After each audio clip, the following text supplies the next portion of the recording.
Paris oscillait entre faible hausse et faible baisse lundi après-midi. Le CAC 40 qui résistait donc plutôt bien au nouveau recul du baril de pétrole, un recul à son plus bas depuis quasiment 11 ans.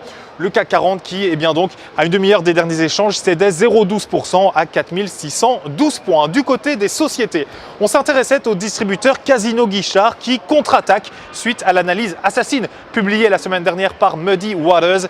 Casino Guichard qui réaffirme ce lundi qu'il bénéficie d'une dynamique opérationnelle solide et que son plan de désendettement est pleinement cohérent avec sa stratégie à long terme.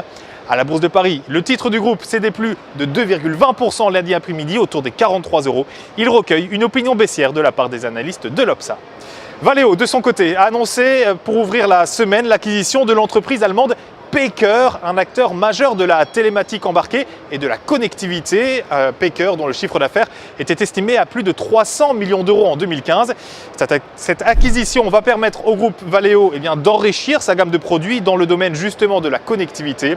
Lundi après-midi, le titre de Valeo prenait 2,23% à 142 €. Les analystes de l'Opsa ont une opinion haussière sur cette valeur.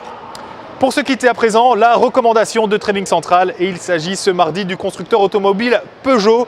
Peugeot dont le titre poursuit sa phase de rebond après avoir pris appui sur le support à 15,30 €. Du côté des indicateurs techniques, l'indicateur de tension RSI est repassé au-dessus de sa ligne de signal. Ainsi, tant que 15,30 € reste support, la formation d'une nouvelle jambe de hausse est attendue avec 19 € comme première cible. Le dépassement de ce niveau amènerait les cours sur les 19,70 €.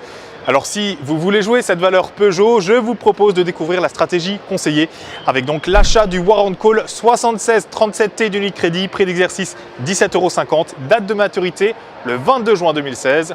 Pour Trading Central en direct, vous le voyez derrière moi depuis le New York Stock Exchange. C'était Sébastien Giron, je vous souhaite à toutes et tous une excellente fin de journée.